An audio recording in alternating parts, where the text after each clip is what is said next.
Muy buenos días, estimados alumnos. ¿Cómo están? ¿Me escuchan? Buenos días, profe, si se le escucha. Bien. Buen día, muchas Buenos días, gracias. profe. Buen día. Vamos a dar inicio al último grupo que nos faltaba la presentación del grupo número 5 del señor Valladares. ¿Están listos? Sí, profe, ya le presentamos. Listo, les escucho.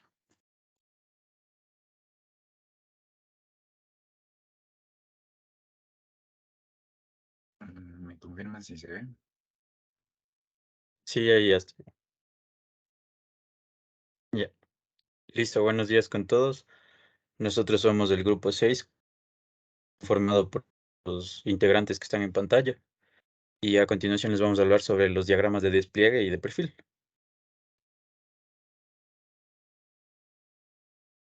Bueno, primero vamos a definir qué es un diagrama UML.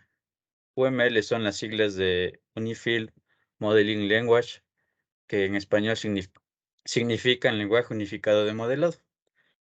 ¿Qué son estos diagramas UML? Son diagramas que nos ayudan en el diseño, en la arquitectura y la implementación de un programa. Esto se traduce a que nos ofrecen una mejor manera de visualizar el diseño del programa para así tener un buen programa.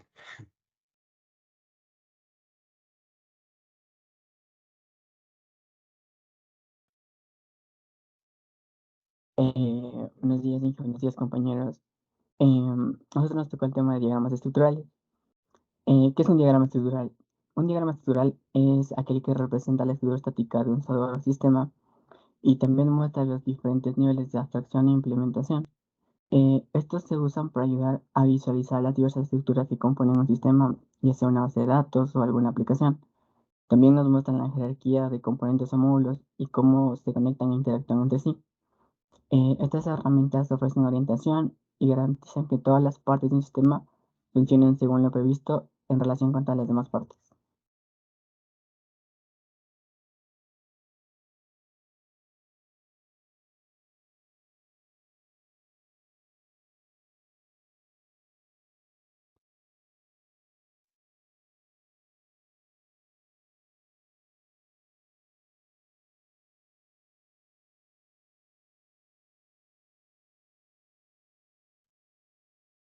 Diagramas de despliegue. Su definición. Es un diagrama que se utiliza para modelar el hardware utilizado en las implementaciones de sistemas y las relaciones entre sus componentes. Son los complementos de los diagramas de componentes que unidos proveen la vista de implementación del sistema.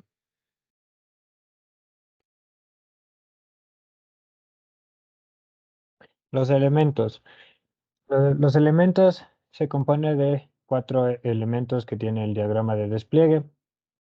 Perdón, 5 elementos. El componente. El componente se describe como el bloque de unidades de implementación de un sistema que muestra las partes independientes e intercambiables de dicho sistema. Es un conjunto de clases que puede clasificarse en función de su tipo. El nodo. El nodo es un elemento que representa los recursos computacionales de un sistema con la capacidad para memorizar y procesar datos. Están vinculados a una vía de comunicación para esbozar las estructuras de red. Los artefactos. Los artefactos son los elementos que representan una pieza física de la información. Estos elementos actúan como unidades físicas de implementación que son el resultado de procesos de desarrollo. Ejemplos de artefactos son los archivos ejecutables, las unidades de software, los documentos, los archivos de datos y las bibliotecas de información. La dependencia. La dependencia especifica el elemento del modelo que depende del otro elemento del modelo. Si se introduce un cambio en el elemento de destino, el elemento dependiente también sufre el cambio. Es comúnmente representado por una línea discontinua con una punta de flecha. La conexión. En un diagrama de despliegue, la conexión muestra la ruta de comunicación utilizada por el hardware. También indica el método de comunicación.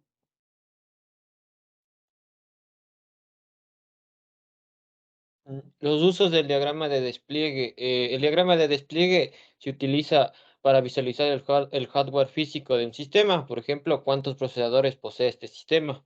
También ayuda a modelar la topología del hardware. Eh, con este diagrama puedes visualizar los enlaces de comunicación entre los componentes del hardware. Eh, Este también se utiliza porque es el único diagrama que permite representar de forma clara la arquitectura física de la red, así como la distribución del software. UML no tiene como tal un diagrama específico para este fin. Sin embargo, este cumple con este cometido. Gracias.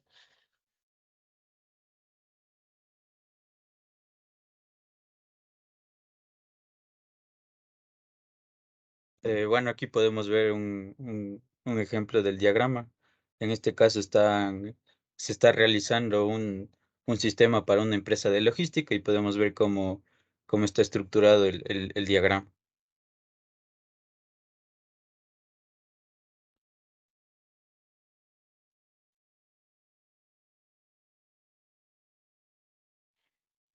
Listo. Después tenemos nosotros como diagramas estructurales el diagrama de perfil. Los diagramas de perfil es una forma de ampliar el UML a una plataforma o a un dominio. Al contrario que algunos paquetes, el perfil está metamodelado y consiste en bloques que amplían o limitan algo. Con la ayuda de algunos mecanismos como como las extensiones que vienen incluidas en los perfiles, tenemos estereotipos, valores etiquetados y restricciones. En un diagrama de perfil se pueden crear sus propios estereotipos, sus propios valores de etiquetado y restricciones y guardarlos en un perfil personalizado. Esto nos permite ampliar o adaptar un UML a un dominio específico o personalizado al aspecto de sus elementos, de sus proyectos modelados. Un ejemplo puede ser, puede que cualquier personalizar o estilo o iconos por elementos de UML en sus clases, interfaces, etc.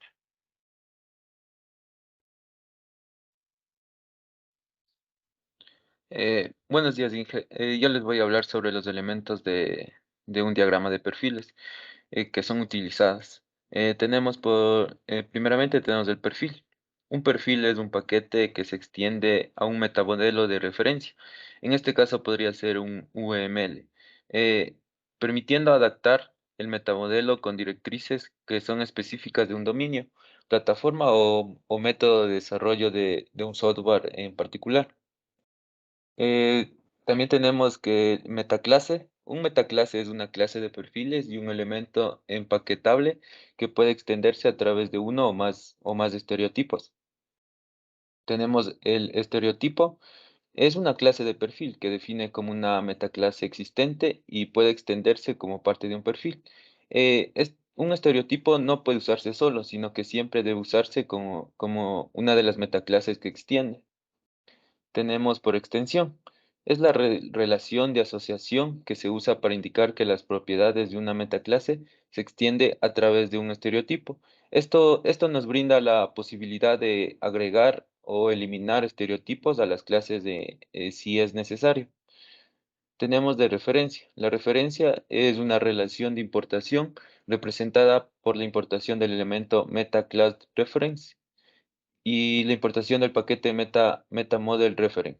Estas importaciones nos sirve para dos propósitos, que es identificar los elementos del metamodelo y especificar las reglas del filtrado del perfil. Y por último tenemos la aplicación de perfil, que es una relación dirigida que se utiliza para mostrar qué perfiles se han aplicado a un paquete. Se pueden aplicar uno o más perfiles a un paquete que se crea a partir del mismo metamodelo. Gracias.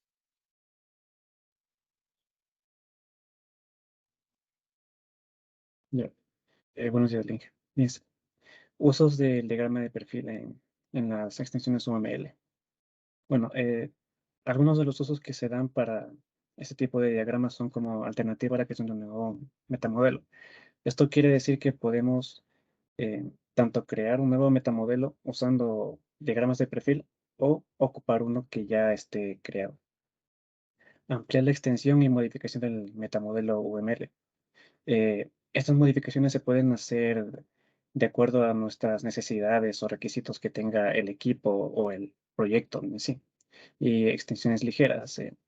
Estas extensiones ligeras están basadas netamente en estereotipos y perfiles. El perfil UML se puede definir de una de las siguientes tres maneras.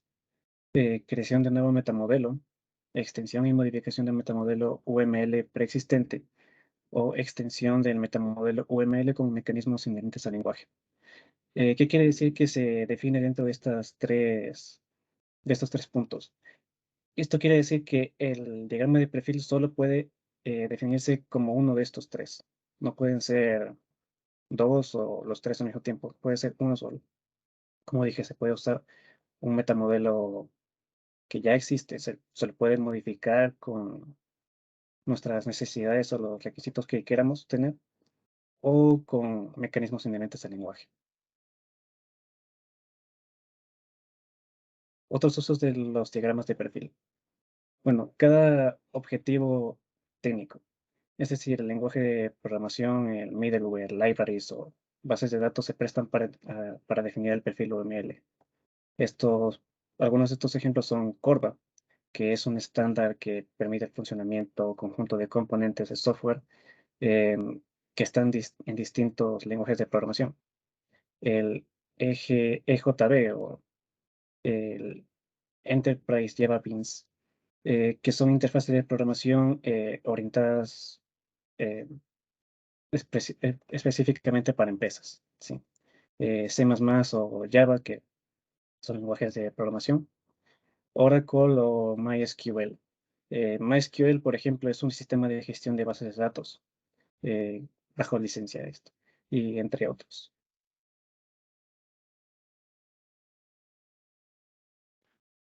Bueno, yo les voy a explicar un ejemplo básico de un diagrama de perfil.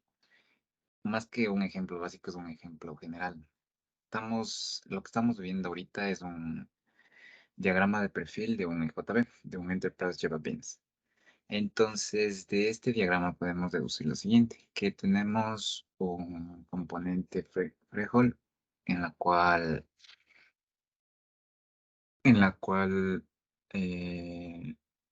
bueno, tenemos componentes threshold entidad y threshold de sesión. Estos se extienden del threshold principal, que este viene siendo como el metamodelo. En la parte derecha también tenemos lo que es un valor etiquetado, en lo cual nos da la información de que su estado es desnacionalizado. Entonces ahí nos puede indicar cuál es su estado. Dentro de los EJB también, por lo general, viene siempre con interfaces remotas, que son estereotipos, y una interfaz local. Además de todo esto, tiene un artefacto, la cual es el punto .jar que se ve en la parte inferior. Todo esto viene siendo un diagrama de perfil de un EJB.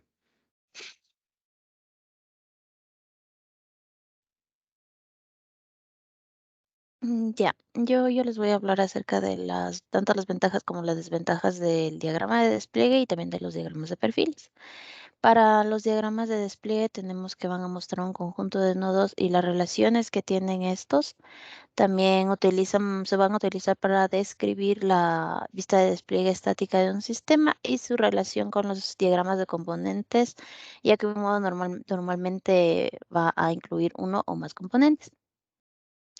En las desventajas tenemos que puede haber una falla en la modelación del hardware y también que estos sistemas van a contener a menudo varias versiones de componentes de software y estos diseños van a requerir una toma de decisiones que permitan un cambio continuo de la topología del sistema.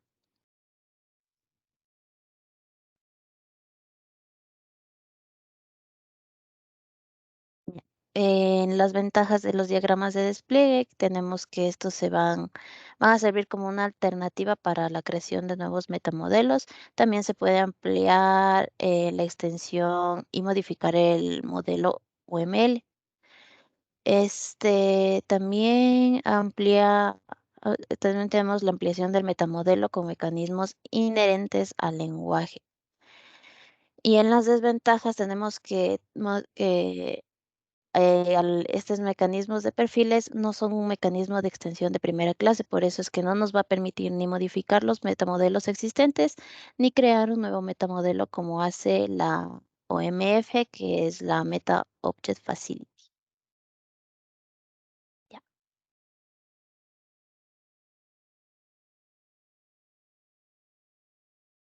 Muy bien, chicos, muchas gracias. ¿Algún compañero, alguna pregunta? ¿No? Muy bien. Muchas gracias. Ya más tardecito publicaré las notas de las exposiciones para todos los grupos. Mientras tanto, vamos a continuar con en donde nos habíamos quedado. En la última clase les voy a compartir mi escritorio. Pues, en la última clase estábamos viendo metodologías de desarrollo, ¿no es cierto? Y habíamos visto ya algunos modelos clásicos y vimos una primera metodología de las llamadas metodologías ágiles, que fue la programación extrema, la programación XP, ¿no es cierto? Y ahora vamos a ver acerca de esta nueva metodología, también son de las metodologías ágiles denominada Scrum. Aunque a veces para nosotros es más sencillo tomar el nombre en español que repetir el nombre en inglés. Sin embargo, si usted se va, por ejemplo, a una empresa de desarrollo de software a trabajar, va a encontrar que todos están utilizando la nomenclatura en inglés. Se habla de un sprint, de un stand-up, de un print, de una iteración, ¿no es cierto? De la priority, del product backlog, le van a hablar en esos términos. Entonces, aquí la recomendación es familiarizarnos más bien con esos términos. Perdón. Y entonces, Scrum, esta metodología sigue siendo una metodología iterativa e incremental. Y vamos a ir liberando el producto, o sea, lo que vamos desarrollando de forma periódica, de forma iterativa, cada vez vamos liberando un avance adicional. Pero Scrum es una metodología que adicional a estos tiempos de entrega cortos, que como vemos en las metodologías ágiles, se caracterizan es por tiempos de entregas cortos. No espera entregar después de 6 meses, después de 1 año, después de 2 años. No, los tiempos de entrega son cortitos. Inclusive en Scrum, estos tiempos de entrega suelen ser de 15 días, o sea, 2 semanas máximo, como que 1 mes es para entregar algún desarrollo bastante grande, ¿es cierto?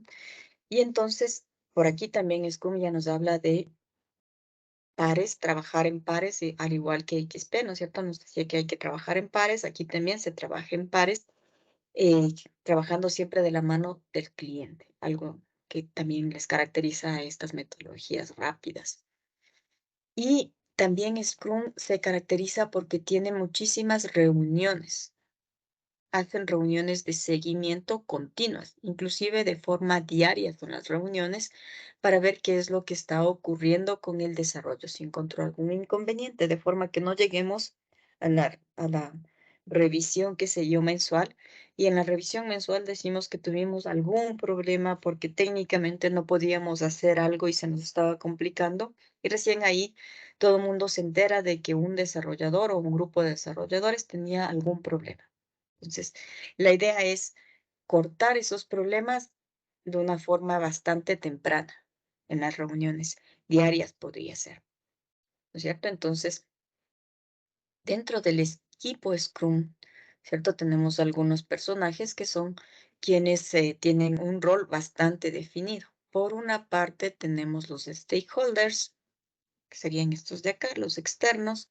Y un stakeholder es un término que usted va a utilizar muchísimo o va a escuchar muchísimo ya en el mundo empresarial, donde se refieren a aquellos que pueden tomar, son parte del cliente, son parte del negocio, el stakeholder, pero adicional son aquellos que pueden tomar decisiones importantes sobre el desarrollo del software, ¿cierto? Entonces, ese es el stakeholder. Ellos son quienes pueden definir requerimientos y reciben el producto final después de cada iteración.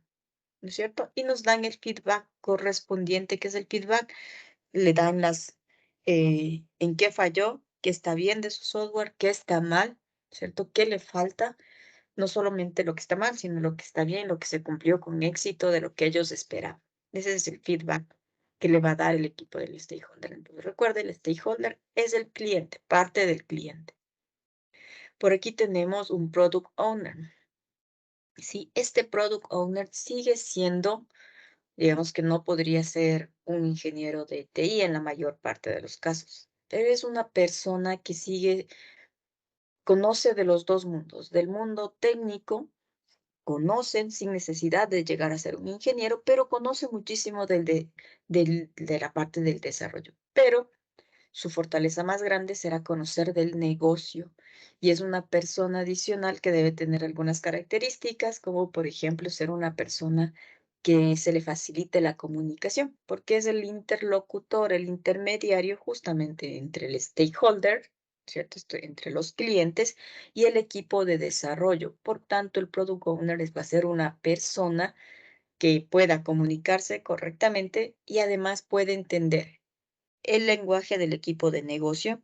Si le está diciendo que haga un balance de P y G, entiende claramente qué es eso, pero también entiende los términos tecnológicos. Cuando usted le está diciendo, lo que pasa es que este proceso hay que hacerle probablemente en horas de la noche porque toma en procesarse 8 horas, entonces, y mediante, cuando se está procesando, bloqueo algunos registros para que no puedan ser modificados por nadie, por tanto puede ser en la noche, y etcétera, ¿cierto? Entonces le entiende todo ese tipo de cosas de las que usted le está explicando. Entonces va a lograr llegar a acuerdos entre los stakeholders y el equipo de desarrollo en sí.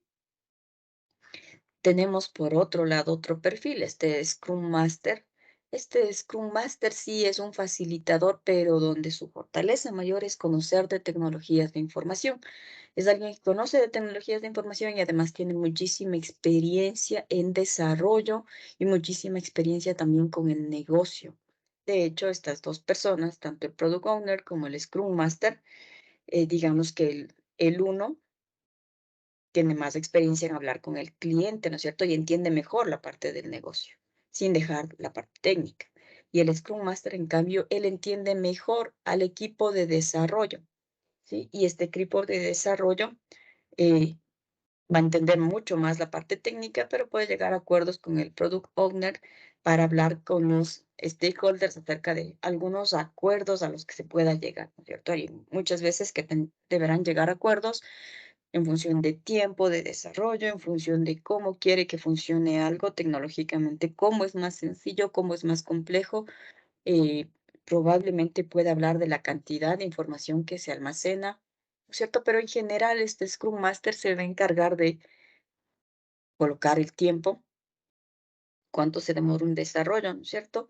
Eh, Qué cosas se pueden hacer, que si necesitamos adquirir software adicional, si necesitamos adquirir licencias que van de alguna librería probablemente que facilite el trabajo a los desarrolladores y haga que el software, si los desarrolladores mismos hacen estas librerías, se van a demorar, qué sé yo, 2 o 3 meses más, mientras que si compramos, aunque sea un costo más alto, los desarrolladores van a poder hacerlo más rápido el producto final, que es lo que queremos entregar finalmente, ¿ya? Entonces, digamos que los dos son facilitadores, intermediarios, pero el Scrum Master es más técnico y el Product Owner es más de negocio, ¿sí? Y luego ya tenemos el Scrum Team, que es el equipo ya de desarrollo, ¿sí? Todos los desarrolladores que están ahí y algo interesante dentro de este equipo del Scrum Team es que no existe como tal, digamos que en otras metodologías, dentro del equipo de desarrollo siempre hay un líder que se encarga de controlar, ¿no es cierto? Es a quien todos los programadores le van diciendo sus avances, cuánto avanzaron, qué problemas tienen, ¿cierto? Pero hay un jefe. En este equipo de desarrollo Scrum dicen, no, aquí no existe jefe. Todos son autosuficientes, independientes y todos los miembros pueden hacer las mismas tareas. Por lo general, en otras metodologías, el jefe es quien decide cuál es el tiempo para cada requerimiento, ¿cierto? Dice, no, en esto te demoras 2 días, en esto te demoras 1 día, y usted como desarrollador le puede decir, no es 2 días, es 5 días, está complicado, ¿no es cierto? Pero finalmente, ¿qué importa? El tiempo que le dijo el jefe. Entonces, hay muchas veces que en las empresas los desarrolladores tienen que trabajar hasta altas horas de la noche, los fines de semana, para lograr cumplir con los tiempos que el jefe pone. Puede haber jefes que sean muy malos estableciendo tiempos, ¿no es cierto? Y usted va a estar sobrecargado de trabajo. Va a haber otros jefes que en cambio no tengan mucha experiencia y sean muy benévolos en colocar ese tiempo. Esto, si bien es cierto, a los desarrolladores les da un poco más de holgura, pero no va a ser muy productivo el trabajo que se haga, ¿no es cierto? De cualquier manera, alguien que estima que un trabajo se va a hacer en 1 día, por lo general se va a tomar el doble, va a decir, me demoro 2 días por si acasito. Entonces, ahí tengo un poquito de tiempo libre para estar en redes sociales o cosas así. Entonces, eso haría que su equipo no sea muy productivo. En esta metodología, el Scrum Team dice, cada miembro del equipo no tiene un jefe y por tanto es quien se encarga de estimar tanto los requerimientos, qué tipo y cuánto tiempo se va a demorar y cuáles son más prioritarias, cuáles son más críticas. Es usted mismo como miembro de este equipo Scrum Team. Entonces le dan toda esa facilidad y esa responsabilidad a la vez. Si es usted mismo quien se pone el tiempo, luego no puede tener retrasos. Digamos que si su jefe le pone y usted no avanzó a cumplir, se puede justificar. Dice, no, es que me dieron el tiempo muy corto y o el orden del requerimiento, primero había que hacer tales componentes y luego esto otro, por eso no pude avanzar, ¿no es cierto? Siempre será la culpa de alguna manera del jefe del equipo. En el Scrum Team, como no tiene jefe, el único responsable sobre los tiempos de desarrollo, la prioridad y todo es suya, como equipo del Scrum Team, como miembro de ese equipo. Veamos este grafiquito. ¿Cierto? Tenemos los clientes, ¿no es cierto? Tenemos varios requerimientos de los clientes y quien los recopila es este Product Owner porque él es quien habla directamente con los clientes y se forma lo que se denomina el backlog de producto. Este backlog es un sinnúmero de requerimientos que es como una pilita de todo lo que debe cumplir y entonces se va tomando de este backlog, se va tomando requerimiento por requerimiento y se crea lo que se denomina el sprint. Es el entregable que vamos a cumplir en un tiempo determinado. Entonces, obviamente de este backlog hay que hacer un análisis para ver qué trabajo hay que realizar. Digamos que ese es el análisis, el símil en las metodologías clásicas donde se hace la parte de análisis, ¿no es cierto? Una especie de análisis y diseño cortito. Y confirmamos qué requerimientos nos están pidiendo y creamos un sprint. Probablemente de estos documentos del backlog, 1 o 2 conformen un solo requerimiento o probablemente uno sea un solo requerimiento, es decir, un sprint. ¿Qué es un sprint? Una entrega para la cual vamos a planificar.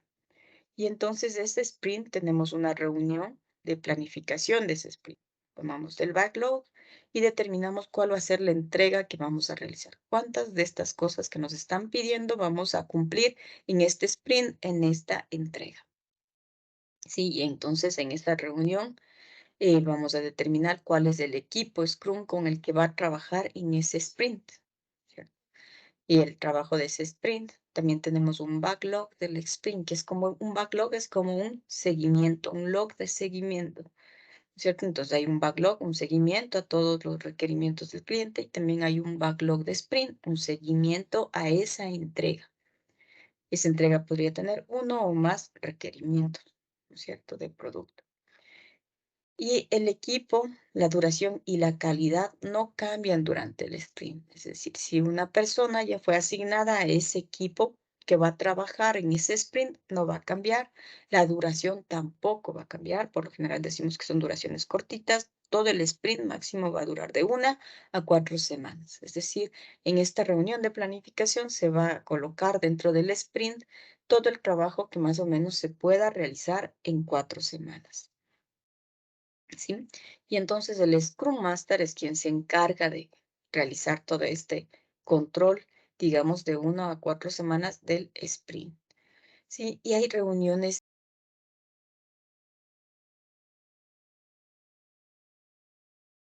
diaria. Ya vamos a ver un poquito más a detalle todas las reuniones que tenemos. Tenemos acá ya las revisiones.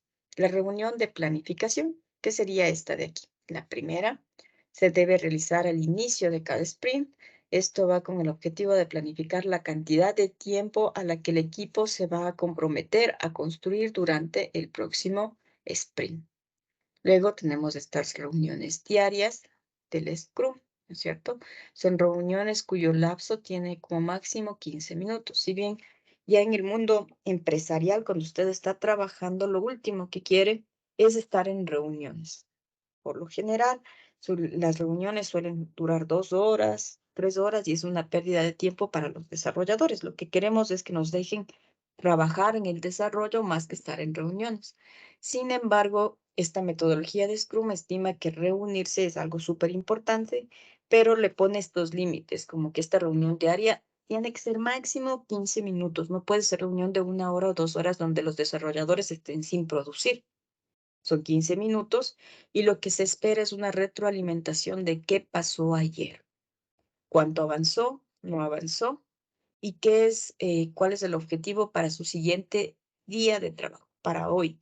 Entonces, hoy día me estoy reuniendo, digamos que empiezo a trabajar a las 8 de la mañana, los 15 primeros minutos, se reúne todo el equipo de desarrollo y usted comenta qué fue lo que hizo ayer, cuáles fueron sus éxitos de ayer, sus problemas y qué es lo que espera hacer el día de hoy, cuánto espera avanzar. Como vemos, bastante, el seguimiento bastante intenso, ¿no es cierto? Si usted empieza a mentir y empieza a decir que algo ya terminó cuando no ha terminado, esto se le va a convertir en un gran problema. De hecho, ese es el objetivo de esta reunión diaria, poder dar un seguimiento continuo al desarrollo que está realizando, ¿sí? Entonces decimos 15 minutitos de reunión diaria. Luego hay una reunión de la revisión del sprint.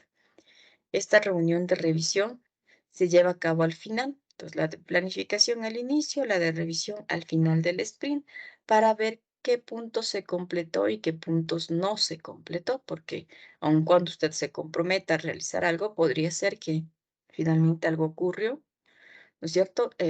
Y no pudo resolver todo. En la revisión del sprint, usted decide de lo que había planificado, qué sí está terminado y qué no está terminado. Y obviamente se explica por qué no se terminó. Hay una reunión de retrospectiva, que es esta de acá, y en esta, una vez culminado el sprint, cerramos el sprint, se efectúa esta reunión que tiene como objetivo que el equipo reflexione y saque como resultados posibles acciones de mejora. En esta reunión de retrospectiva debe estar el equipo Scrum, es decir, el dueño del producto, el equipo de desarrollo y el Scrum Master, todos. Es una de las reuniones más importantes, ya que es un espacio de reflexión y mejora continua, ¿sí? Ya son reuniones un poquito más cortas. Siempre estamos buscando saber si es que en un sprint no cumplimos con algunos puntos, por qué fue, en qué fallamos y cómo vamos a mejorar. Esa es la idea de esta metodología Scrum.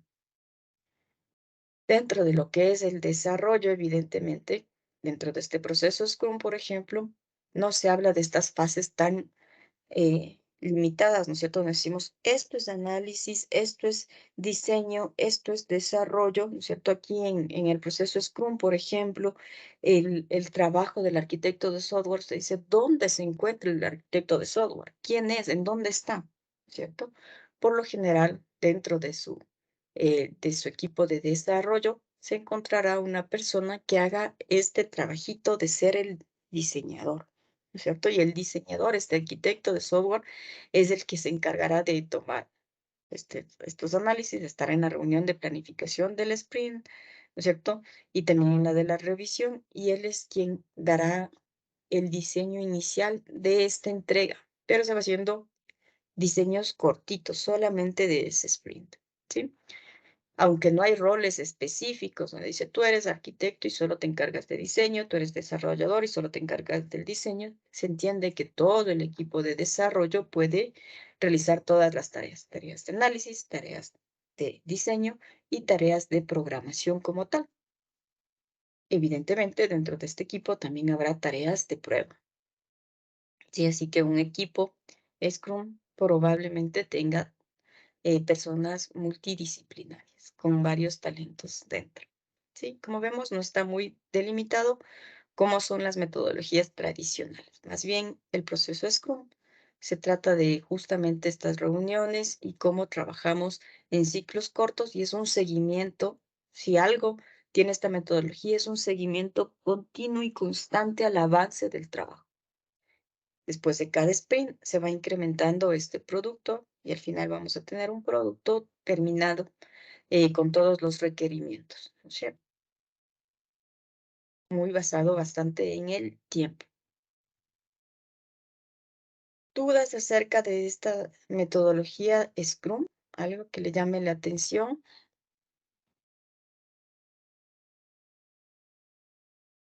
¿No? Profe, sí, una pregunta. Dígame. Yo le quería preguntar, ¿en cada sprint se entrega un módulo o solo se avanza con parte de todo el No proyecto? necesariamente un módulo, ¿sí? De hecho, aquí no se habla de módulos. No es que decimos vamos a entregar el módulo de ventas, ¿sí? Tenemos varios requerimientos. Un sprint es la planificación del trabajo que te vas a demorar en un mes, ¿sí?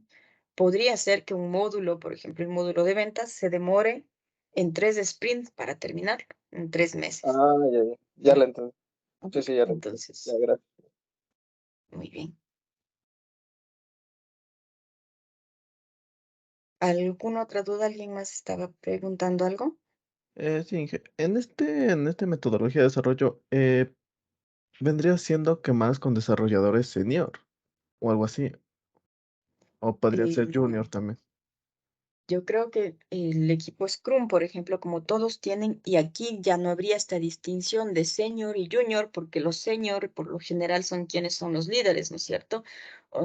De desarrollador, son quienes tienen mayor experiencia, los juniors son quienes por lo general son personas recién graduadas que o tienen muy poquita experiencia, menos de unos 2 años en desarrollar, ¿cierto? Entonces, pero en Scrum no existe esa distinción, no hay esos rangos de que uno es el jefe o quién controla, quién controla. Dentro del equipo Scrum, todos tienen la misma jerarquía, por tanto, no habría junior ni senior. Ahí, gracias. Bien, tenemos un Profe, puntito para Kevin. ¿Y quién fue el que preguntó ahorita? Bueno, Luisa, Dígame, ¿alguien decía, profe? Sí, o sea, integrantes de diferentes nodos pueden interactuar, o sea, de un nodo puede trabajar en otro nodo. ¿De un Sería más o sprint en menos. otro sprint? ¿A eso te refieres Ujú. con nodo? Sí, No, no, no, más o menos. perdón, no. ¿No es cierto? Aquí tenemos el equipo, una vez que decidimos qué es lo que vamos a entregar dentro de este sprint. Digamos que este sprint es la parte, qué sé yo, la parte del módulo de ventas que usa el cajero. Y también vamos a entregar la parte del módulo de ventas que usa el supervisor. Digamos que estamos haciendo un módulo de ventas para un supermercado, ¿cierto? Y decimos que el sprint consta de estas dos cosas, lo que usa el cajero y lo que usa el supervisor. Aún no tenemos probablemente la parte del supervisor, tenemos los cierres de caja, los cuadres de caja, ¿no es cierto? Pero todavía no tenemos posiblemente la parte del inventario, etcétera. Pero una vez que hemos definido el sprint en esta reunión, ahí decimos cuál es el equipo y el equipo no cambia, no intercambiamos. Digamos que usted podría estar en un equipo Scrum que va a ser el sprint número 1 y podría haber un segundo equipo que haga un sprint número 2, pero una vez que inicie el sprint no hay cómo cambiarse de equipo. Sí, esa es una de las cosas que como se supone que son desarrollos cortos, antes de cuando vamos a planificar recién el sprint, ahí decidimos quién va a ser parte del equipo y qué va a hacer, probablemente en función de sus habilidades, ¿cierto? Como programador. Digamos que está haciendo el módulo de ventas y se interactúa con muchísimo hardware.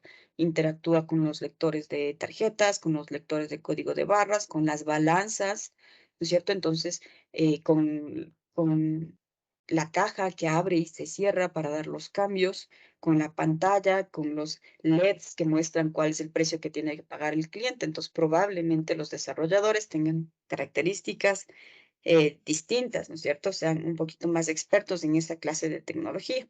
Si está desarrollando el módulo contable, probablemente no necesita desarrolladores que tengan experiencia en interactuar con hardware. Parte contable no interactúa con hardware, más bien alguien que sabe manejar muy bien procesos a nivel de base de datos, porque por lo general contabilidad implica procesamiento de una gran cantidad de información al finalizar el mes, peor al finalizar el año, ¿cierto? Entonces tendrán características distintas. Por eso es que cuando usted define el sprint y sabe qué es lo que va a desarrollar, ahí define el equipo.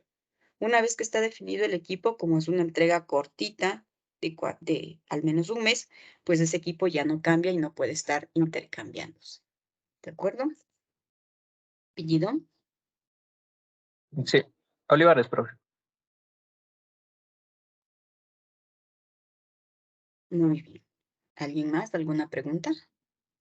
Inge, ¿existe algún tipo de como especialización en esto? Porque en las ofertas laborales saben pedir bastante Scrum Masters. Como especialización como tal, lo que yo he visto es que inclusive existen certificaciones, cursos que le dan, digamos que usted como ingeniero cuando se gradúa de la universidad, usted sabe de todo un poquito. Digamos, esta es la idea de darle, eh, no es experto, ¿no es cierto? Ahorita hasta que usted no desarrolle un software en los últimos semestres, por lo general, casi todas las materias lo que tienden a hacer es a que usted termine un sistema que lo desarrolla durante todo el semestre, un sistema relativamente pequeño. Inclusive existen materias como los talleres que a lo que están enfocados es justamente a eso, a desarrollar un sistema aplicando alguna metodología. Entonces, usted ya tiene una idea inicial de esta metodología, digamos, de Scrum, pero no es experto en eso, ¿no es cierto? Entonces, hay cursos adicionales que usted puede recibir o certificaciones donde le dan que usted ya conoce a mayor profundidad toda la metodología Scrum. Lo mismo le ocurre no solo en desarrollo, como en metodologías de desarrollo, sino le va a ocurrir, qué sé yo, si usted, un ingeniero, sabe de todo un poco, y se va a una empresa donde usted va a aplicar a un cargo de administrador de base de datos. Sí, inicialmente difícilmente usted recién graduado podría aplicar para ser un DBA, administrador de base de datos. Existen cursos, certificaciones que lo que le hacen es que sea experto y usted se certifica, digamos, en Oracle, que usted es un DBA experto en esa base de datos Oracle, que es un mundo bastante grande. Hay certificaciones, ¿cierto? Si usted es desarrollador y digamos que usted conoce .NET, esas herramientas de Microsoft, ¿no es cierto? Pero Microsoft también tiene sus certificaciones, donde usted se certifica y ha seguido cursos, o al menos ahora ya no es exigible que siga los cursos, pero puede dar los exámenes directamente y certificarse como desarrollador Microsoft. Entonces, experto en ciertas tecnologías.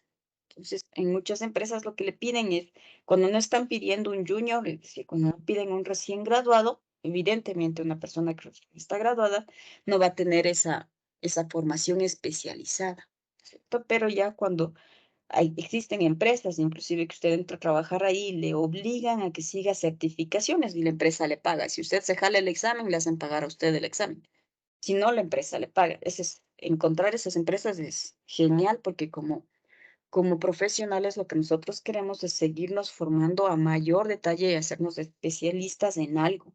En bases de datos existen certificaciones a nivel de servidores, se especializa a nivel de los sistemas operativos, esto Microsoft también tiene, en Unix también hay, en Solaris también hay certificaciones que hacen que usted se vaya hacia esa rama. La idea de la universidad es que usted conozca de todo un poco y cuando vaya a esas certificaciones, no tenga ningún problema en aprender lo que le están enseñando a mayor detalle. Igualito ocurre con estas metodologías de desarrollo. También existen certificaciones. Existen por ahí alguna materia que probablemente le diga gestión de proyectos, ¿cierto? Usted quiere ser, qué sé yo, este Scrum Master o este Product Owner y tiene que ser especialista en gestionar proyectos. Existen certificaciones que lo que le hacen es, usted sigue un curso o ahora ya hay los libros muchísimo en internet, estudia mucho y toma esos exámenes, como el examen del PMBOK, que le ayuda a gestionar proyectos y usted ya tiene esa certificación adicional donde está especializado en eso. Entonces, no sé si por ahí más o menos iba tu pregunta. Sí, que por ahí más o menos. O sea, es que se ve bastante que piden, bueno, he visto ofertas laborales que bastante piden como requerimiento que sean un máster más o menos. O sea, sí he escuchado bastante ese tema. Por eso ahorita le Ujú. pregunto, ahorita que está. Sí, es una metodología bastante utilizada que ha dado bastante éxito porque es un seguimiento bastante intensivo, digamos, ¿cierto? Si yo voy a una empresa que está siguiendo esta metodología durante el desarrollo Scrum, yo tengo que estar dispuesto a trabajar bajo presión. Inclusive eso le dice en la oferta laboral. Alguien que trabaje bien bajo presión, ¿cierto? Porque es un control diario de qué hice ayer, qué voy a hacer hoy. Ayer dijiste que ibas a terminar el módulo tal y hoy me dices que de nuevo vas a terminar el módulo tal y no lo hiciste. Es un control bastante diario. Trabajo bajo presión, ¿cierto? Más o menos por ahí vamos con Diego. Con lo que acaba de decir, es, al final, sin la universidad sí nos ayuda con los certificados. No, no, de ninguna manera. La universidad lo que le da es el título de ingeniero. Y ya la especialización ya corre de su cuenta o al menos cuando se gradúa como ingeniero y va a trabajar como un junior en una empresa, eh, ojalá consiga trabajo en una empresa que le pueda dar estas certificaciones. Si no está ahí y usted quiere poder aplicar a esas ofertas laborales, tiene que seguirse un curso por su parte o estudiar y presentarse a dar esas certificaciones que por lo general son certificaciones internacionales que sirven en cualquier país y, y aprobar esos exámenes y tener esa certificación. La universidad no le va a dar esas certificaciones. La universidad le está formando para tener el título de tercer nivel de ingeniero. Como ingeniero de computación, usted va a ser una persona, un ingeniero que puede desenvolverse en cualquier área de una empresa dentro de lo que es tecnologías de información. Usted puede estar dentro de un área de producción para administrar posiblemente el equipo que esté en producción, formarse para luego ser un DBA, cuando tiene conocimientos de base de datos 1 y 2. Eso no le convierte en DBA. Un DBA ya es alguien experto. Entonces, después de un par de años, si sigue los cursos y trabajó en el área de base de datos, luego ya se convierte en un DBA, un experto de servidor, si se orienta por ahí, un experto en redes, que por lo general nosotros en la universidad no estamos formando expertos en redes, en lo que es comunicaciones. Politécnica Nacional, por ejemplo, los ingenieros de comunicaciones, ellos sí son más expertos para trabajar en la parte de redes, para trabajar con los firewalls, con los switches, con todos estos equipos que tienen ahí. Nosotros entendemos cómo funciona para poder trabajar en una empresa que tiene toda esa tecnología, pero no somos expertos ni configurando, ni bloqueando puertos, ni poniendo todos los niveles de seguridad que se necesitan. Un ingeniero de comunicaciones está formado para eso. Puede trabajar en el área de control de calidad, por ejemplo. Si usted, hay personas que dicen, ¿cierto? A mí desarrollar no me gusta, entiendo lo que es el desarrollo, pero yo no me gusta desarrollar. Entonces aplique a trabajos como control de calidad, de alguna manera, pero hay que ser muy riguroso también, ¿no es cierto? Tal vez no le gusta desarrollar, aplica la parte de ser un asesor. Tal vez no le gusta desarrollar, pero le gusta muchísimo hacer diagramas y luego de un par de años, obviamente como junior no va a entrar de una de arquitecto, ¿sí? Un par de años, un poco de experiencia y puede estar entrando como arquitecto de software. No sé si por ahí iba tu pregunta, David.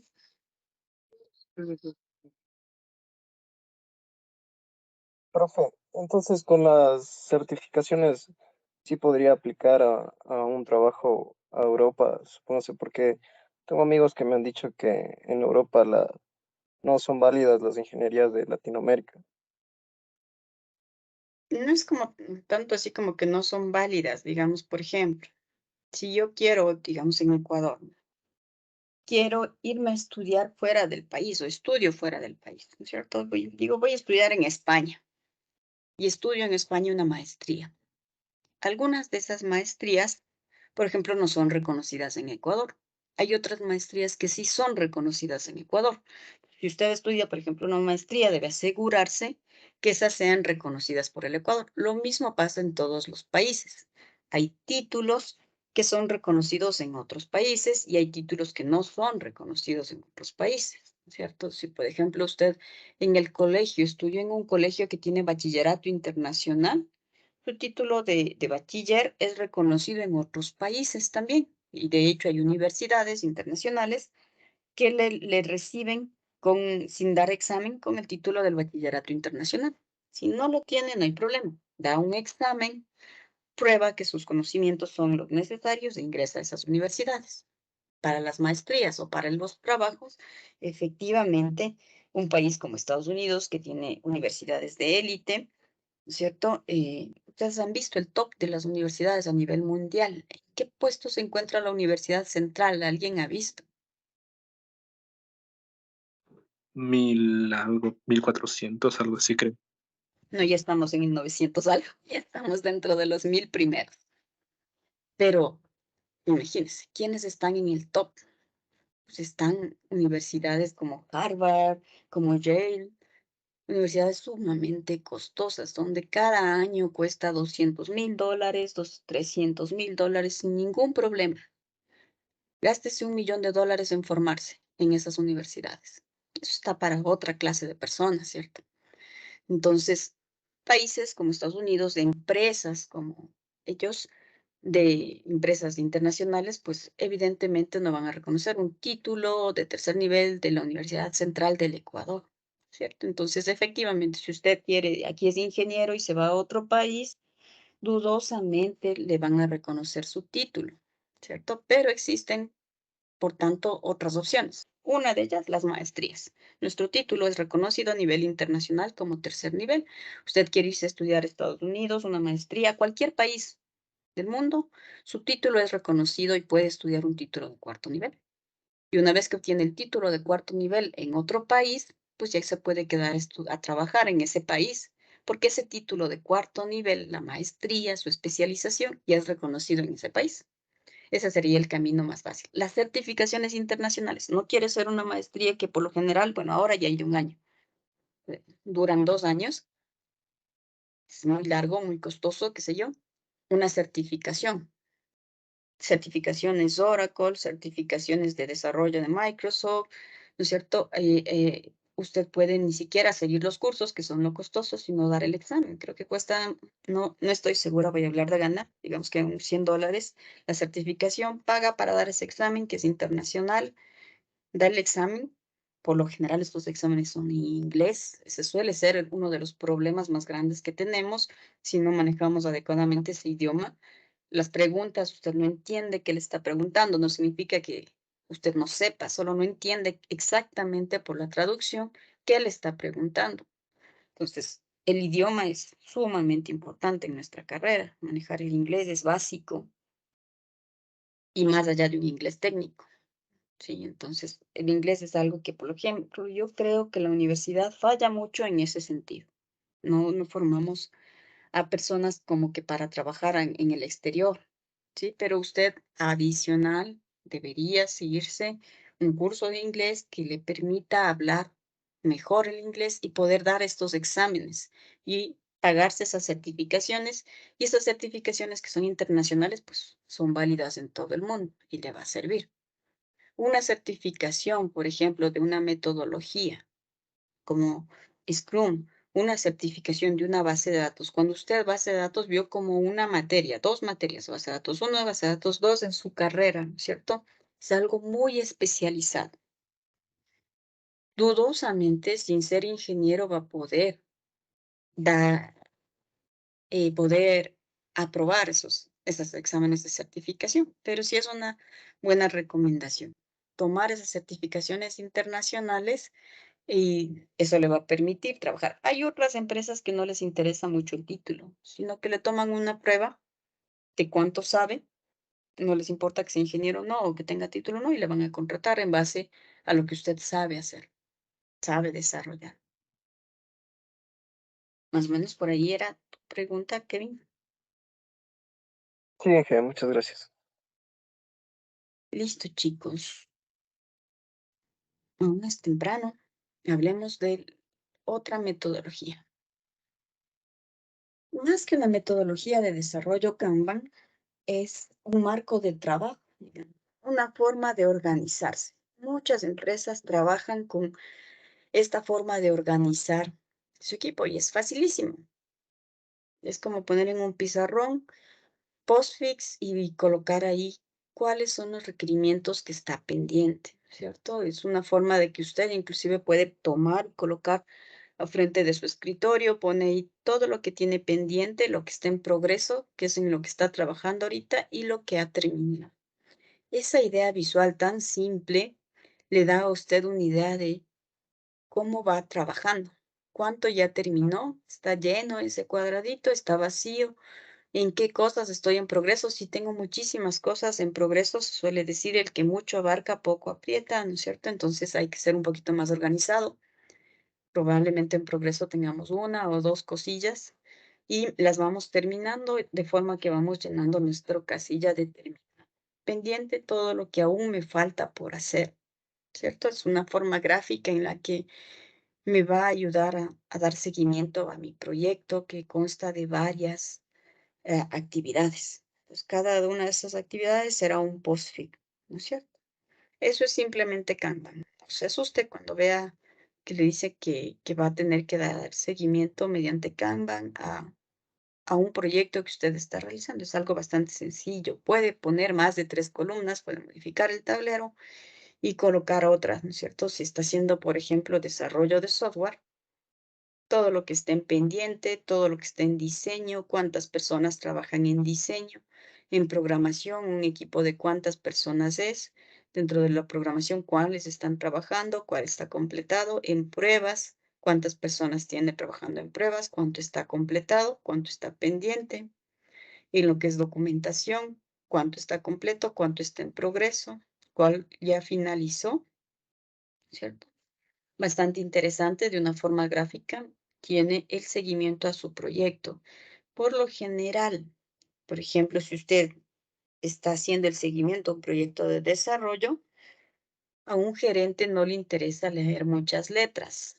Si usted le da un gráfica, de forma gráfica, le muestra, un gerente entiende rápidamente, un gerente, cualquier persona entiende. Entonces, esa es la idea de este tablero de Canva, poder ver gráficamente cómo nos está yendo y cómo sigue avanzando, ¿cierto? En el tiempo y cuando la idea es que todo este pendiente esté vacío y al final tengamos todo hacia acá. Y también vemos cuántas personas están trabajando en ello, ¿no es cierto? A lo mejor si se nos está acumulando mucho aquí en programación o en test, probablemente tengamos que aumentar una persona más que haga pruebas porque tiene muchísimo por probar, ¿no es cierto? Le da una idea bastante gráfica de qué hacer. Eso es Canva para su proyecto de fin de carrera, ¿no es cierto? Para su tesis, una buena idea. Colóquese un pizarrón al frente, vea qué nomás tiene que hacer y qué ya ha pasado por estas etapas y cuándo va a terminar. Es inclusive una forma de motivarse para ver cuánto avanza. Si está parado en algo es porque no le está dando el tiempo suficiente. Posiblemente usted tenga que dedicarse más tiempo a eso, ¿cierto? Probablemente está solo programando y no está probando. Es una buena idea dar ese seguimiento a sus proyectos de trabajo. Y para terminar, tenemos una metodología denominada Mobile Day, que es un poquito más especializada a lo que es desarrollo para móviles. ¿Por qué? Porque los desarrolladores, el desarrollo de móvil es un poquito distinto al desarrollo normal de cualquier aplicativo porque el móvil tiene una restricción y que es que la pantalla es bastante pequeña. O sea, si usted desarrolla software para un PC, tiene una pantalla bastante grande y puede poner muchísimos componentes al mismo tiempo, inclusive puede poner menús, hacer que esos menús cuando les hace clic se despliegan, etcétera, ¿no es cierto?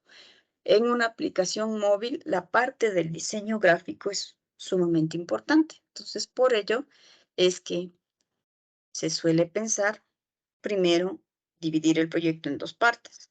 Una parte que sería el diseño propiamente dicha y otra parte ya lo que es el desarrollo e implementación de la aplicación. Y entonces cuando pensamos en diseño necesitamos, por una parte, una persona con habilidades en diseño gráfico, ¿cierto? Y entonces necesitamos conceptualizar, primero ese sería nuestro primer paso, conceptualizar la idea. ¿Qué es lo que quiere el cliente? Ayudarle a entender una aplicación de qué y que haga qué cosas. Estamos hablando de aplicaciones para móviles, ¿no es cierto? Y por lo general le daremos en la parte de diseños prototipos, pero únicamente de la distribución gráfica.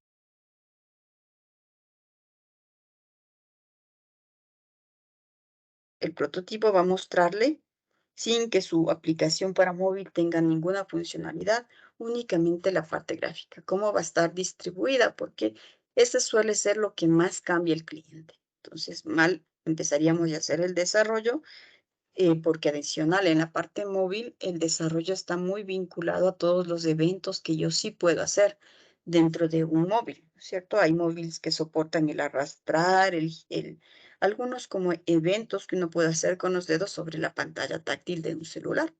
Entonces, en base a eso, usted como desarrollador tendrá que programar todos esos eventos y utilizar librerías que soporten esa funcionalidad, por ejemplo, por ahí. Entonces, la idea es que en esta parte de diseño, usted presente prototipos, pero solamente de la parte gráfica, solamente de las pantallitas con las que va a trabajar. Y luego, sí, ya para la parte de desarrollo, una vez que la parte gráfica ha finalizado, el cliente está conforme con eso y que ha evaluado ese prototipo y está conforme, entonces sí empieza a hacer ya el desarrollo, ir ensamblando de manera lógica cada uno de los componentes para que el aplicativo funcione, ¿cierto?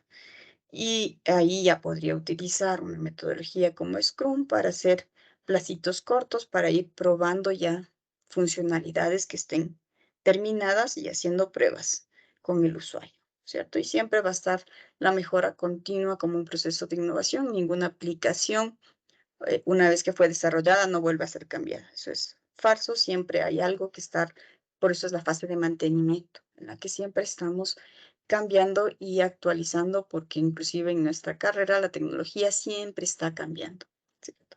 Usted se gradúa, ya lo que se gradúa a los 6 meses ya hay nueva tecnología en, en, en el mundo, ¿no es cierto? Y hay empresas que siempre están trabajando con lo último en tecnología. Si usted tiene la oportunidad de elegir a dónde trabajar, elija por lo general una empresa que siempre trabaja con tecnología. En nuestro país, por ejemplo, los bancos son los que por lo general trabajan en lo último que es el que está en, en- en tecnología, ¿no es cierto? Trabajar también con empresas grandes como de comercio, ¿cierto? También les interesa mucho estar al día con lo que es lo último en tecnología.